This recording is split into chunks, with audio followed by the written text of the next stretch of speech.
Chapter 1: Living Things and the Environment. Animals and plant adaptations. There are different living things or organisms surviving in different habitats. Every organism has specialized structures and characteristics to help it survive in its habitat. These specialized structures and characteristics are known as adaptations. Adaptations of animals and plants are important, as poorly adapted organisms may not survive and reproduce. How do some plants adapt themselves to their habitats?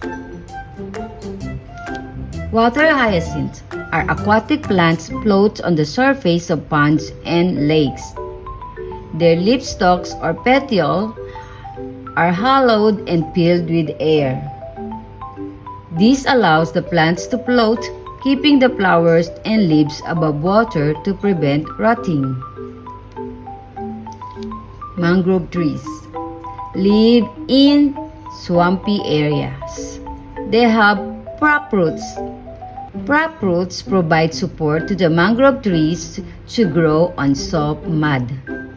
The roots also help to take in air for the submerged roots to breathe in the oxygen-poor mud. Cacti live in deserts. Their leaves are reduced to spines to limit water loss. Their roots are long, they grow deep into the soil to absorb water. Cacti store water in their fleshy stems. Pitcher plants are carnivorous. Plants that grow in nutrients-poor soil. How do they adapt? They have pitcher-shaped leaves. The leaves are slippery. There is nectar to attract insects into the pitchers. Once an insect falls into the pitcher, it will be digested.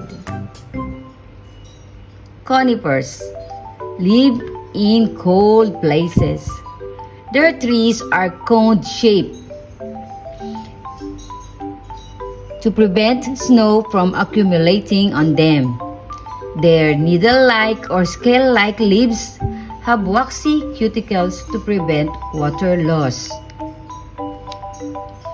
Animals also have special structures and characteristics which help them to survive in their habitats. Let us look at these examples. Camel are adapted to live in deserts. A camel has large, flat feet.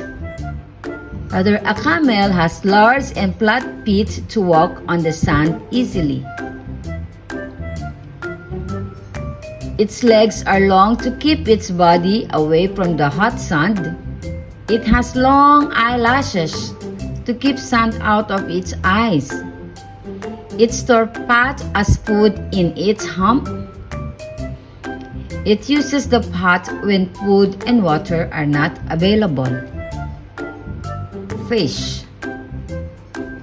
are adapted to live in the water. Fish have fins to swim in the water. They also have streamlined body to help them swim smoothly in the water.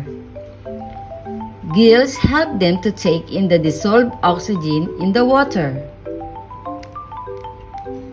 Frogs live on land and water.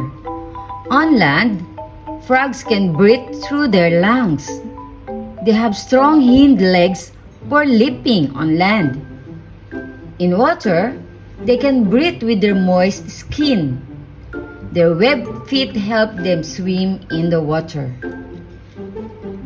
Birds have special structures and characteristics which help them to fly in the air.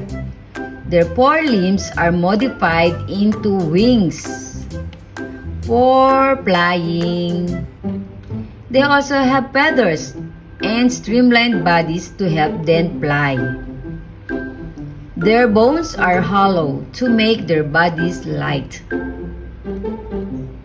Monkeys are adapted to live on trees. They have strong and long limbs which enable them to move and swing from tree to tree. They also have hook-like hands and flexible feet to hold on to tree trunks and branches.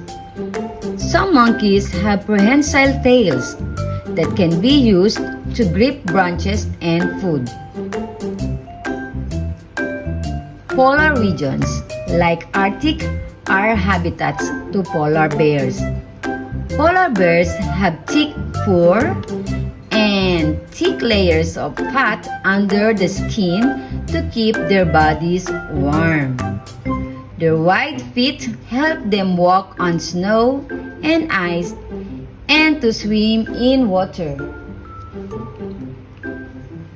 How do animals protect themselves from enemies? Many animals match their environment in colors or shapes. This makes them difficult to be seen and helps them escape from their enemies and creep on their prey. This is called camouflage.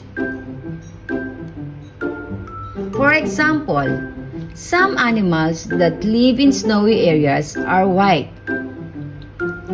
Arctic fox. Some animals that live on trees are green, like the caterpillar, and some animals that live in the soil are soiled color. Rattlesnake. An octopus can change the texture and color of its skin to match its surrounding.